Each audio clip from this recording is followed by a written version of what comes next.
Vote अगर तुम उनको दोगे तो तुम ताकतवर कैसे हो सकते हो, बताओ जरा मुझे। तुम्हें याद नहीं है कि राजस्थान के लोगों को याद दिलाऊं याद? इंदर मेघवाल को भूल गए हो क्या? अभी 15 तारीख अभी मैं भूला नहीं वो खून के आंसू, जितेंद्र मेघवाल को भूल गए हो क्या?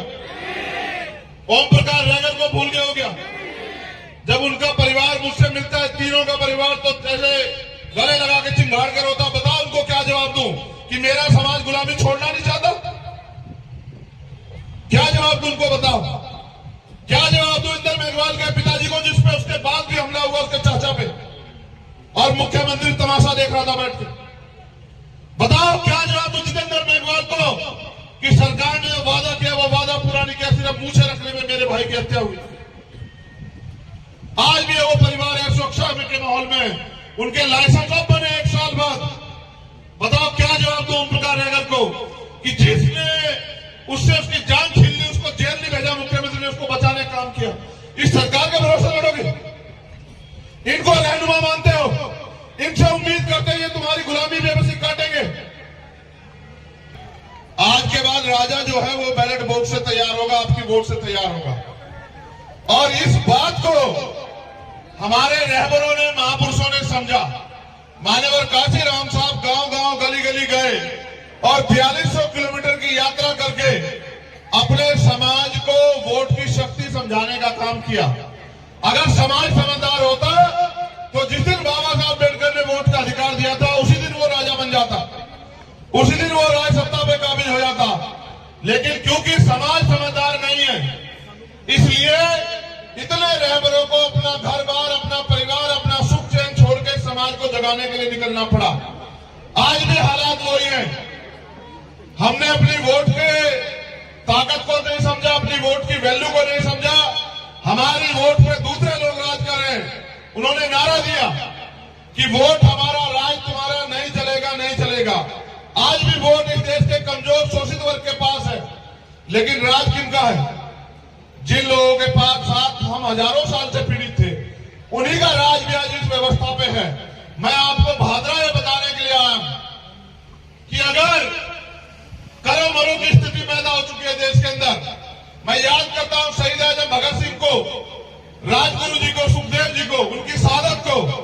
उन्होंने आखिरी याचिका में कहा था कि युद्ध जारी है और युद्ध तब तक जारी रहेगा जब तक कुछ चंद ताकतवर लोग भारतीय समाज और श्रमिकों यानी कि मजदूरों की जो आर्थिक स्थिति पे उस पर एकाधिकार बना के रखेंगे, तब तक ये युद्ध जारी रहेगा। आज भी किसानों को उनकी फसल के दाम नहीं मिलते, आज भी मजदूरों को उनकी न्यूनतम वेतन नहीं मिलता। अभी अभी किसानों के लिए एक और प्राणाघात हुआ, प्राकृतिक मार्ग में ओला पड़ गया। मैंने खुद देखा कि हमारे यहां वैश्य का किसान रो रहा है। सरकार मुआवजे की बात करेगी, मुआवजे के नाम पे किसी को 10 रुपए पकड़ाए, किसी को 20 रुपए पकड़ाए, किसी को 50 रुपए पकड़ाएगी, यानी कि उनकी मेहनत से मजाक करेगी। यही हो रहा है इस व्यवस्था में। जो पहले आजादी से पहले की व्यवस्था थी, आज भी वही झुकी तो दिखाई देती। किसान मजबूरी में सुसाइड कर रहा है, नौजवान बेरोजगारी के कारण जो है सुसाइड कर रहे हैं। और अगर मैं राजस्थान की बात करूं, यहां की सरकार तो इतनी निकम्मी है कि कोई पेपर ऐसा नहीं कराते जो लीक ना हो। सारे पेपर लीक होते हैं। जब आप पेपर लीक करा के अपने चहितों की जेब में रखवा दोगे तो बताओ न्याय कैसे होगा, गरीब के बेटे कैसे आगे बढ़ेंगे? बताओ मुख्यमंत्री जी मुझे। जब आप सीएचए की भर्ती वाले बच्चों को, जब वो आंदोलन करने जाते हैं, उनको लाठियों से पीटने का काम करते हो, उनको जेल में बंद करने का काम करते हो, तो फिर न्याय कैसे होगा? जब आप करते हो बात, ये प्रिया मेघवाल बैठी है, इसका दोष ये है कि ये मेघवाल समाज में जन्मी है। जब हमने इसकी बात करी तब सबकी आंख खुली। मुख्यमंत्री को मजबूर होकर बुलाना पड़ा, कहा कि एक पता नहीं कोई चीज उसका एम्बेसडर बना रहे, वो भी बंद कर दी। एक सिंगल पैसे की मदद नहीं करी। बताओ खिलाड़ी कैसे आगे बढ़ेंगे? मुख्यमंत्री जवाब दे कि अगर इसका दोष ये है कि ये मेघवाल समाज की बेटी है, तो मुख्यमंत्री जी याद रखना कि तुम्हारे भरोसे नहीं है। हमारा समाज इतना बड़ा है कि यहां इस राजस्थान में अपनी हैसियत बनाएगा और ऐसी ऐसी पार्टियों को सम्मान दिलाने का, उनको शक्तिशाली बनाने का काम करेगा। हम निकम्मों के भरोसे नहीं है। मैं जब आया मैंने देखा हमारे साथी मोटरसाइकिल पे आए। क्या तुम में से कोई एक भी ऐसा है जिसको बुलाने के लिए पैसे दिए गए हो? वहां तक जो बैठे किसी को साधन दिया गया, खाना भेजा गया? तुम सब लोग वो हो जो मेरी तरह चिंतित हो, जिनके दिल में बात है कि भाई हमें आजाद हुए 75 साल से ज्यादा हो गया, अब तो हमारी गुलामी बेबसी खत्म हो, अब तो हमारी गरीबी कटे। लेकिन ये गरीबी कटेगी कैसे भाई? जब वोट की ताकत का प्रयोग आप दूसरे को दोगे। सोचो, साहब कहा करते थे कि वोट पंजे वालों को दोगे तो वो ताकतवर होंगे, वो अपने बेटों को आगे बढ़ाएंगे। तुम्हारे बेटों को क्यों आगे बढ़ाएंगे? तुम्हें क्यों आगे बढ़ाएंगे? बताओ। वोट अगर तुम उनको दोगे तो तुम ताकतवर कैसे हो सकते हो? बताओ जरा मुझे। तुम्हें याद नहीं है कि राजस्थान के लोगों को याद दिलाऊं याद? इंदर मेघवाल को भूल गए हो क्या? अभी 15 तारीख अभी मैं भूला नहीं वो खून के आंसू। जितेंद्र मेघवाल को भूल गए हो क्या? ओम प्रकाश रायगर को भूल गए हो क्या? जब उनका परिवार मुझसे मिलता है, तीनों का परिवार, तो जैसे गले लगा के चिंगाड़ कर होता। बताओ उनको क्या जवाब दूं कि मेरा समाज गुलामी छोड़ना नहीं चाहता? क्या जवाब दूं उनको? बताओ क्या जवाब दूं इंदर मेघवाल के पिताजी को, जिसपे उसके बाद भी हमला हुआ उसके चाचा पे, और मुख्यमंत्री तमाशा देख रहा था बैठ के? बताओ क्या जवाब दूं जितेंद्र मेघवाल को कि सरकार ने जो वादा किया वो वादा पूरा नहीं किया, सिर्फ मुंह से रखने में मेरे भाई की हत्या हुई। आज भी वो परिवार है सुरक्षा के माहौल में, उनके लाइसेंस अब बने 1 साल बाद। बताओ क्या जवाब दो ओम प्रकाश रायगर को कि जिसने उससे उसकी जान छीन ली, उसको जेल नहीं भेजा, मुख्यमंत्री ने उसको बचाने का काम किया। इस सरकार के भरोसे लड़ोगे? इनको रहनुमा मानते हो? इनसे उम्मीद करते हैं ये तुम्हारी गुलामी बेबसी काटेंगे? एक जानवर के आगे से भी उसका खाना भोजन हटाओगे वो भी रिएक्शन कर देगा। कुत्ता देखा है नहीं देखा है? कुत्ता पालते भी होंगे तुम लोग। कुत्ते के आगे से कभी भोजन उठा के देखना, क्या करेगा पता है तुम्हें? वो क्या करेगा? तुम्हारे सारे अधिकार ये सरकारें छीन ले रही है। मेरे गुलाम भोले भाले गुलाम बने हुए समाज के लोगों, अपने बारे में सोचो तो सही। कौन सोचेगा तुम्हारे बारे में? जितने अधिकार बाबा साहब अम्बेडकर अपने 4-4 बच्चे कुर्बान करके देके गए थे, उनमें से बचा क्या तुम्हारे पास? एक आरक्षण व्यवस्था है, सरकारें भर्ती नहीं निकालती हैं, संविदा से भर रहे हैं मुख्यमंत्री। ये यहां की सरकार के हाल नहीं है, केंद्र की सरकार के हाल है। भाजपा और कांग्रेस या कोई और सरकार हो, हम तो सिर्फ और सिर्फ वोटर बने हुए हैं। तुम इतने बड़े पैमाने पे आए हो, अगर इतने बड़े पैमाने पे मेरी बात मान के अगर रोज एक आदमी को तैयार करे और उनसे कहे कि इस बार अपने भाई के हाथों को मजबूत करना, तो मैं गारंटी से कहता हूं कि राजस्थान में आपके अधिकार छीनने वाला कोई बचेगा नहीं। क्यों नहीं मिल रहा प्रिया मेघवाल को सम्मान? क्योंकि उनका समाज उनका गुलाम बना हुआ है, इसलिए नहीं मिल रहा। जिस दिन इसका समाज विद्रोह करेगा, जिस दिन इसका समाज अपमान को अपमान समझेगा, उस दिन आप देखना वो आपके पैरों में पड़ा होगा मुख्यमंत्री। ये ताकत है आपके पास वोट की। गुलाम मत बनो, हालात बहुत अच्छे नहीं है। यहां इतने सारे मामले हैं, मैं गिनाता रहूंगा तो आपके आंसू निकल आएंगे। मैंने इतना तो देखा राजस्थान में। 4 बार आया मैं जोधपुर, इंद्र मेघवाल के परिवार से मिलने, मुख्यमंत्री ने गिरफ्तार करवाया, फिर वापस, कभी दिल्ली कभी हरियाणा। 5ही बार मैंने इनसे कहा आऊंगा, कह के गया था मेरी बहन वहां अधिकारी है कि इस बार आऊंगा, लेकिन इस बार अपने तरीके से आऊंगा, जो मेरा नाम है रोक के दिखाना, अगर तुम लोग रोक सकते हो। नहीं रुका, आया मिला, फिर ये सब लोग परेशान हुए। मुझे 50 गाड़ी लगा के जयपुर में वहां दिल्ली छोड़ के आए। मुझे क्या दिल्ली छोड़ के आते हो? मेरा समाज जिस दिन जाग जाएगा, ये दलित पिछड़े आदिवासी मुसलमान जैन सिख बौद्ध पारसी जितने जाग जाएंगे, तुम्हें छोड़ के आएंगे दिल्ली। ये बात याद रखना। कहा मुझे दिल्ली छोड़ के आते हो? अब मेरी बात पे गौर करो। धूप निकली है, तुम्हारे जीवन में भी उजाला आएगा। धूप इसलिए निकली, इससे घबराओ मत। देखो, सरकारें चुनाव से पहले कितने मांग पत्र देती हैं, कितनी घोषणाएं करती हैं, क्या उसको कभी पूरा करती हैं? करती है नहीं करती है? आवाज कम क्यों हो रही है? रोटी नहीं, जोर लगा के आवाज दो। नहीं करती है? हर बार आपको ठगती है। आप लोग ठगे जाते हो। कितनी बार ठगे जाओगे भाई? इस 75 साल में ठगने के अलावा सरकारों ने कुछ किया है क्या? मैंने मध्य प्रदेश को 12 फरवरी में एक रैली की थी। मैंने वहां उस दिन अपने लोगों से कहा, आज आपसे भी कह रहा हूं, अपने जिले की मांगों का एक पत्र बनाओ और वो मांग का पत्र मुझे सौंपो और आपकी एक एक मांग चुनाव खत्म होने के एक दिन बाद, जिस दिन आपकी सरकार बनेगी, उस एक एक मांग को पूरी करके देने की जिम्मेदारी मैं आपसे लेता हूं। मैं झूठ नहीं बोलता। मैं किसान भाइयों से भी कह रहा हूं कि उनके साथ भी जो अन्याय हो रहा है, उन्होंने 75 साल से मैं भरोसा किया, क्यों पड़े उनके चक्कर में? ये आपसे वोट लेते आपको भूल जाते, क्यों इनके चक्कर में हो? इनको बदलो और नई पीढ़ी को मौका दो। यहां मुस्लिम समाज के भाई भी हमारे हैं, वो भी मुझसे कह रहे थे साहब हमारे साथ अन्याय हो रहा है। मैंने एक घटना बहुत दुर्दांत देखी कि राजस्थान से 2 नासिर और जुनैद को फर्जी गोरक्षक उठा ले जाते हैं। पुलिस की मौजूदगी में, सरकार की मौजूदगी में इनके आंख के नीचे लोग उठा ले जाते हैं, उनको पीटते हैं, इतना पीटते हैं कि वो मरना हालात हो जाते हैं, फिर उनको जिंदा जला देते हैं। ये आजाद भारत है। कहां आजाद है देश के अल्पसंख्यक समाज के लोग? उनसे भी कह रहा हूं, करौली में दंगा हुआ, आप रोते रहते हो कि फलानी पार्टी की सरकार में दंगे होते हैं, इनकी में भी हुआ। इनके भरोसे रहोगे तो जो मैंने घटनाएं गिनाई, उनके जिम्मेदार आप हो या नहीं हो बताओ। अगर आपने इन पे भरोसा न किया होता, 2 अप्रैल के मुकदमे वापस लिए सरकार ने? लिए बताओ। तो इनके भरोसे रहोगे क्या आप लोग?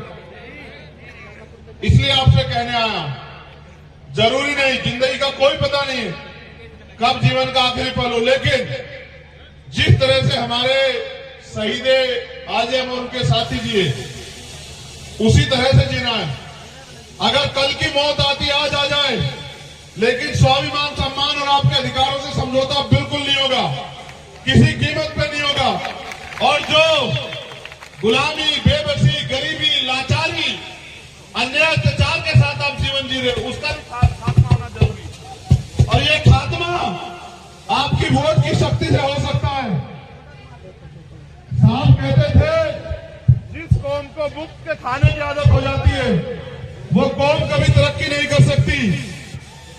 आपको अपनी लड़ाई अपने कंधों, अपने पैरों पे लड़नी पड़ेगी। भेड़ बकरी की तरह मत करो। तुम समाज के योद्धा हो, तुम्हारी गुर्राहट होनी चाहिए, भेड़ बकरी की तरह मैं नहीं होनी चाहिए। हेलो,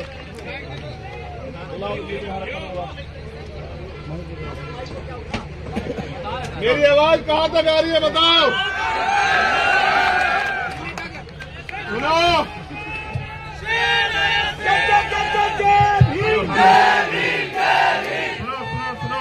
एक मिनट, शेर भी जानवर होता है। मैं इंसान हूं, इंसानों के दुख दर्द को समझता हूं, गरीब का बेटा हूं। मैं तुम्हें अपने बारे में कह रहा हूं, अगर हमारा दल संपन्न होता तो आज मेरे भाई जमीन पे नहीं बैठे होते। मेरी बात को याद रखना। अगर हमारा दल संपन्न होता तो यहाँ टेंट लगा होता पूरा बड़ा, एसी लगे होते उसमें कि तुम्हें गर्मी ना लगे, और बढ़िया कुर्सी बिछी होती। हम यहाँ जमीन पे क्यों बैठे हैं? क्योंकि हमें जमीन की लड़ाई जमीन से लड़नी है। अभी हमें अपनी लड़ाई जमीन से लड़नी है। कल समय बदलेगा, आपके लिए भी साधन और अवसर तैयार होंगे, लेकिन कब होंगे? जब राजनीतिक शक्ति आपके पास आएगी। जब बाबा साहब ने आपको कहा कि इस वोट के जरिए आप अपनी गुलामी की बेड़ियां काट सकते, तो क्यों नहीं काट रहे हो बताओ? क्या आप गुलाम बने रहना चाहते हो? कितने लोग हैं जो गुलामी की बेड़ियां काटना चाहते हो? हाथ खड़ा करो।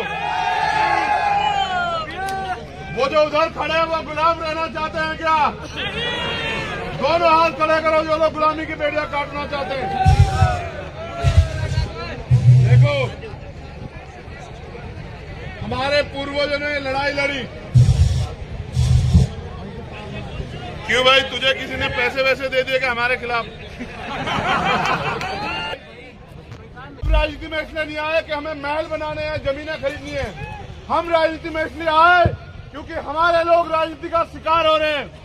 जिस राजनीति के बल पे, जिस वोट के बदले बल पे उनको इस देश में हुकूमत करनी थी, वोट होने के बावजूद भी वो कीड़े मकोड़ों की जिंदगी जीने के लिए मजबूर हैं। ये गुलामी हम लोग नहीं देख सकते हैं। आज भी बहन बेटियों के साथ अन्याय अत्याचार होता है। आप नौजवान हो, बताओ आपको दर्द होता है नहीं होता है? बताओ। उसको रोकने का उपाय क्या है आपके पास? बताओ। जब तक आप अपनी ताकत नहीं बनाओगे, हर होने वाले अन्याय के जिम्मेदार आप खुद हो। जिस दिन आप अपनी ताकत बनाओगे, किसी की माँ ने दूध नहीं पिलाया कि आपके समाज पे अत्याचार करते। मेरी बात को याद रखना। मैं इन बहनों माओं से भी कहना चाहता हूँ, वो राशन बांटने आएंगे आपकी वोट को लूटने के लिए। राशन की परवाह मत करना। हमने 75 साल अपने पैरों से, अपने हाथों से, अपने शरीर को बहा के अपना पेट भरा है। हम यहाँ उनके राशन के भरोसे नहीं। जब हम शासन करना चाहते हैं तो राशन पे वोट नहीं देनी है। ये भी आप लोग याद रखना। राशन तो हम देंगे, राशन भी देंगे, सुशासन भी देंगे। राजस्थान में एक ऐसा माहौल भी देंगे कि बहन बेटियां स्वाभिमान सम्मान से आगे बढ़े। मुझसे सुनो, मैं जो कहना चाहता हूं, मैंने अपने पिता को अपने हाथों में दम तोड़ते देखा है, क्योंकि मेरे पास इलाज कराने के पैसे नहीं थे। अमीरों के बच्चों का इलाज प्राइवेट हॉस्पिटल में होता है और गरीबों के बच्चे सरकारी अस्पताल के बाहर मरते हैं। मैंने अपने पिता को खोया, उसलिए तय किया था कि किसी गरीब को इलाज, पैसे कमी कारण, इलाज के कारण नहीं मरने दूंगा। लेकिन अभी नाकामयाब हूं, क्योंकि आप लोग मेरा साथ नहीं दे रहे हो। आप मेरा साथ दो। मैं आपको कह रहा हूं, ना कोई गरीब इलाज के कमी कारण मरेगा, ना किसी बच्चे के सपने इसलिए कुचले जाएंगे कि उसकी जेब में पैसे ना हो। ताकत बनाओ, चाहे विदेश में जाके पढ़ना, चाहे यहाँ पढ़ना, चाहे रोजगार करना, चाहे खेती करना, हर चीज की गारंटी आपको अपना दल देगा। फैसला आपको करना है। निकम्मों के भरोसे रहना है या अपने दल को ताकत देनी है। जरूरी नहीं मैं भागना बाद में आऊं। आज ही कह के जा रहा हूं, आपका असल खून हूं। आपकी नजरें नहीं झुकने दूंगा। अगर आपने साथ दिया, मेरी बात को याद रखना। दोनों हाथ उठा के बताओ, मेरी मदद करोगे नहीं करोगे? बताओ। जिसके दिल में भरोसा ना हो वो मत उठाओ। अगर आप मेरे काम से सहमत हैं, भीम आदमी के हमारे साथियों की मेहनत से सहमत है, अगर आप आजाद समाज पार्टी के लोगों के संघर्ष से सहमत हैं, अगर आप गुलामी की बेड़ियां काटना चाहते हो, तो दोनों हाथ बढ़ा के मेरे साथ कहो कि हम आपके साथ हैं। मेरी आवाज ज्यादा आपकी कम है। कहो हम आपके साथ हैं। कहो हम आपके साथ हैं। अब मेरी बात पे गौर करो।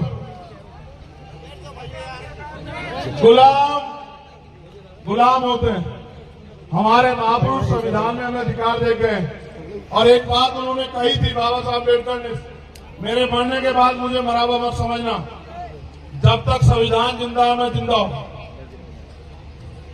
हमें संविधान की रक्षा करनी है। ये वर्तमान की जो केंद्र की सरकार है भारतीय जनता पार्टी की, ये संविधान को खत्म करना चाहती है। लेकिन यहाँ जो सरकार है कांग्रेस की, उनकी हैसियत नहीं संविधान को बचाने की। संविधान को बचाने के लिए भी मुझे आपकी जरूरत है, इसलिए आपको अपनी ताकत बनानी है। दूसरी बात, संविधान को लागू कराना, तब अधिकार मिलेंगे। हमें संविधान की रक्षा भी करनी है, उसको लागू भी कराना है, और अपने लिए हक अधिकार भी इकट्ठा करने हैं, और इस देश में स्वाभिमान सम्मान के साथ जीना है। मैं धन्यवाद देता हूं उन सब साथियों का जिन्होंने आयोजन किया, पूरे आयोजक कमेटी का। जितना मैं इनका सम्मान करता हूं, इतना आपका भी करता हूं, जो लोग पूरी धूप में मेरे लिए बैठे हैं। मेरे खून के कतरे की जरूरत भी आपको पड़े, आखिरी कतरे की भी, तो आपके लिए निछावर, कभी पीछे मुड़ के नहीं देखने दूंगा। लेकिन पूरे देश में लड़ाई चल रही है। हम एक दिन जयपुर भी जाएंगे, जैसे भोपाल गए थे। मैं आपको न्योता भेजूंगा और बुलाऊंगा, आप आना, ये बताने के लिए सरकार को कि अब हम सोए हुए नहीं है, हम गुमराह नहीं है, हम अपने पैरों पे खड़ा होना चाहते हैं। मैं यहाँ एडमिनिस्ट्रेशन के लोग हैं उनसे भी कह रहा हूं, पुलिस के लोग, आपकी ड्यूटी है कि अन्याय अत्याचार ना हो, अगर हो जाए तो न्याय मिले। अगर आप सरकार के इशारे पे मेरे निर्दोष लोगों को बंद करोगे तो याद रखना सरकार बदलेगी, नौकरी आपको यही करनी है इसी प्रदेश में। हम इतिहास हमने तब भी नहीं भूला जब हम इस देश में अधिकारों के विहीन थे, और आज भी नहीं भूल रहे तो आपको भी नहीं भूलेंगे। आप संवैधानिक दायरे में काम करो, आप भी किसान को मेरे को बैठे आपका सम्मान करेंगे, लेकिन अगर सरकार के इशारे पे हमारे कार्यकर्ताओं को परेशान करोगे तो याद रखना जिस दिन हमें अवसर मिलेगा सबसे पहले आपका विशेष ख्याल रखा जाएगा, इस बात को याद रखना। क्योंकि जो संविधान आपको संरक्षण का अधिकार देता है, सुरक्षा का अधिकार देता है, वही संविधान सत्ता में आने के बाद हमें अधिकार देता है कि जो कर्मचारी अपने पद का दुरुपयोग करे उस पर मुकदमा लिखवा के उसको जेल भेजा जाए, उसकी संपत्ति जब्त कर ली जाए, सरकारी उसमें ले जाया जाए सारे काम को। चिंता मत करो, मैंने बहुत लोगों का हिसाब बना के रखा है यहाँ, बहुत लोगों का। वो अधिकारी भी इस बात को जानते हैं कि ये छोड़ने वालों में से नहीं, इसलिए वो भी पूरे प्रयास में लगे हुए हैं कि ये इतना ताकतवर ना हो। उनके और मेरे बीच में सबसे बड़ी कड़ी आप हमारा साथ देकर ताकत देना और आगे बढ़ने के लिए हिम्मत देना और फिर इस लड़ाई को आगे बढ़ते देखना। बहुत बहुत धन्यवाद। जय भीम, जय भारत, जय मंडल, जय संविधान, जय जोहर। आप सभी के लिए मंगल कामनाएं। और क्योंकि आज शहीदी दिवस है उनको भी याद करते हैं कि बहुत खुशनसीब होता है वो लहू जो देश के काम आता है। बहुत आओ झुककर नमन करें उनको, आओ झुककर नमन करें उनको। बहुत कम के हिस्से में ये मकाम आता है और बहुत खुशनसीब होता है वो लहू जो इस देश के काम आता है। हमारे शहीदों को नमन। उन्होंने सपने देखे थे कि जब देश आजाद होगा तो देश में रहने वाले लोग भी आजाद होंगे। उनके सपनों का भारत अभी नहीं बना, स्पेशली शहीद आजम सरदार भगत सिंह के सपनों का भारत नहीं बना, वो भी बनाना है। उस भारत को बनाना है, उसके लिए संघर्ष करेंगे। तो इसलिए धन्यवाद। सब भरोसे की तमन्ना अब हमारे दिल में है, देखना है जोर कितना बाजुए कातिल में है, और वक्त आने दे बता देंगे तुझे आसमां, हम अभी से क्या बताएं क्या हमारे दिल में। बहुत बहुत धन्यवाद। जय भीम, जय भारत, बहुत बहुत धन्यवाद।